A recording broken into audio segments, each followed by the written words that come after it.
आम्ही जस्ट बागडोगराला आता पोहोचलो आहे आणि अराउंड 30 मिनिट्सवर आम्ही आता सिलिगुरीला पोहोचू. तिकडनं बस पकडून आम्ही डिरेक्टली जाणार आहे गँगटॉकसाठी.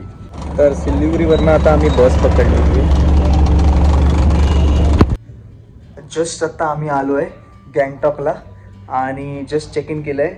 आता उद्याच्या पॅकेजसाठी एकदा बोलून घेतो मी त्यांच्याशी, म्हणजे उद्या काय स्पॉट्स वगैरे असतील ते आम्हाला फिरवतील ते. जस्ट आता मी राईड ऑन आहे ना मोटर्स सिक्कीमचं, तिकडनं मी बाईक बुक केली आहे, म्हणजे स्कूटी एनटॉर्क आहे ती बुक केली आहे. मी इकडनं नामचीला जाणार आहे आणि तुम्हाला ओव्हरऑल मी तुम्हाला माझी जर्नी सांगायला गेलो तर काल मी निघालो अराउंड माझी 11ची फ्लाईट होती आणि 11 वाजता निघालो मी. त्यानंतर 2 वाजता बागडोगराला पोचलो. बागडोगरावरनं मी सिल्लीगुरी यायसाठी अराउंड 400 रुपीज भरले. तर 400 रुपीजमध्ये मला सिल्लीगुरीमध्ये सोडलं आणि सिल्लीगुरीवरनं मी तिकडनं लोकल बस जी सिक्कीम टुरिझम आहे ती बसनी अराउंड 150 रुपीजमध्ये गँगटॉकच्या इथे बेसमध्ये आलो, जिथे माझं हॉटेल आहे. आणि आता आम्ही नामचीला जाणार आहे आणि नामचीवरून मग आम्ही अजून 2-3 पॉईंट्स फिरू, मग तुम्हाला सांगतो मी तसं. तर आफ्टर निगोशिएशन आम्हाला 800 रुपीजला बाईक मिळालेली आहे. आता आम्ही बाईकच घ्यायला चाललो आहे. आम्ही आता गाडी घेऊन निघालो नामचीला. जस्ट पेट्रोल भरलं आता मी. गणपती बाप्पा.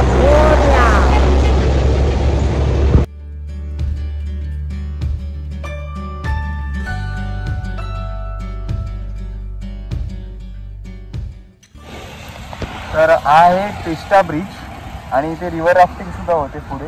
रिव्हर राफ्टिंगच्या पुढे हे पण बघत होती बोट्स वगैरे. आणि इकडनं आता आम्हाला क्रॉस करून नामचीला जायचं आहे.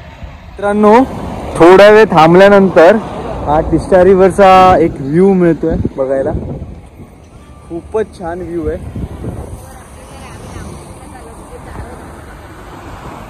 ह्या जे टिस्टा रिव्हरचं जे वैशिष्ट्य असं आहे की ही ईस्टर्न हिमालयापासून चालू होते आणि तिकडनं वेस्ट बेंगाल आणि आपलं सिक्कीम हे दोन्ही स्टेट कव्हर करून मग बांगलादेशमध्ये ती एंड होते, म्हणजे तिथे जॉईन करते बांगलादेशमध्ये. इकडनं राईड ऑन मधनं बाईक घेतली आहे. जर तुम्हालाही घ्यायची असेल तर ह्या नंबरवर तुम्ही किंवा वेबसाईटवर जाऊन बुक पण करू शकता. ऑनलाईन त्याची वेबसाईट आहे.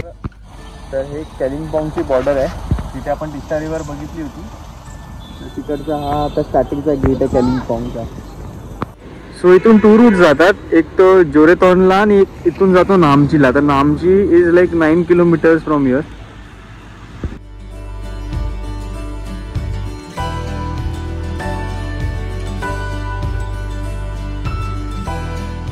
पार्किंगमध्ये आता गाडी लावली आहे आणि आता जातोय 4 धामला. अशा प्रकारे हा ह्याचा रेप्लिका आहे आणि मॉडेल आहे हा. याप्रमाणे बनवला गेला आहे. आतमध्ये आपण ओरिजिनलमध्ये बघू कसं आहे.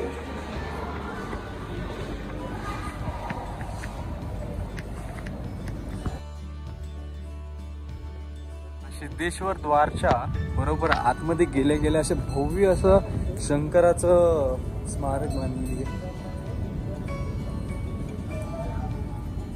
खूपच मोठी आहे. लांबणं पण दिसून येतं, एवढी मोठी आहे ती. मूर्तीची भव्यता एवढी आहे.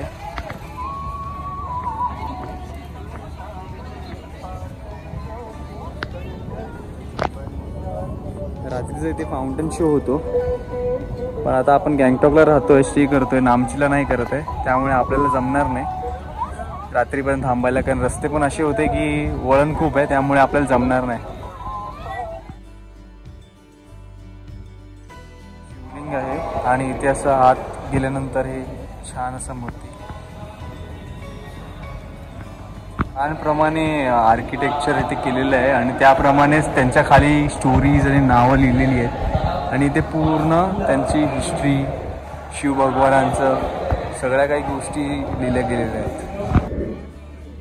तर या मंदिरांची अशी वैशिष्ट्य आहे की एकतर 12 ज्योतिर्लिंग तर आहेतच आहे, प्लस आपल्याला त्याच्याबरोबर 4 धाम पण बघायला मिळतात इथे. आणि एंट्री तिकीट म्हटलं गेलं तर 50 रुपये मोठ्यांसाठी, सिनियर सिटीजनसाठी 25 रुपये आणि इकडच्या लोकल लोकांसाठी तर फ्रीच आहे.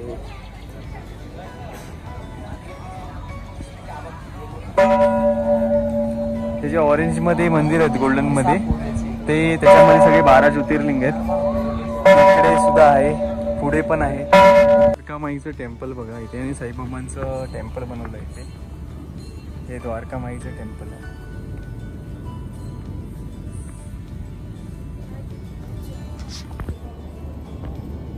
तर बद्रीनाथ टेम्पल बनवलं आहे इथे, बद्रीनाथ धाम.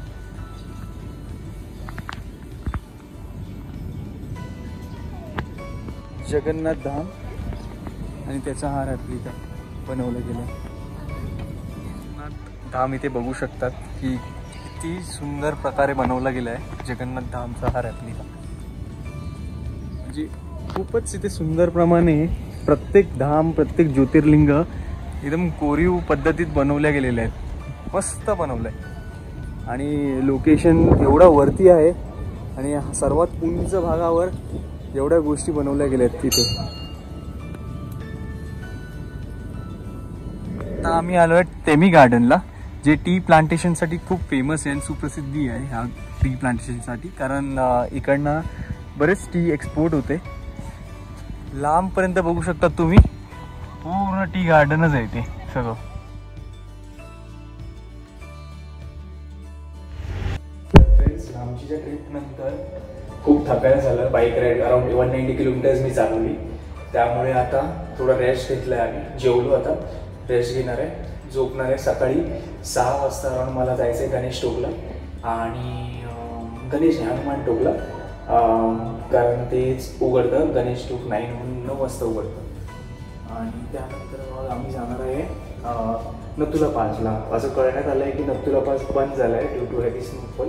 पण चांगू लेकपर्यंत आम्ही ट्राय करणार आहे जायला. आणि चांगू लेकच्या पण पुढे जाता आलं आणि बाबा मंदिराने एवढं लांब आलो त्यासाठी बघायला आणि मिळालं तर चांगलंच आहे. अदरवाईज नंतर नेक्स्ट टाईमला नॉर्थ सिक्कीम फक्त स्पेसिफिक ट्रिप करायला गेली.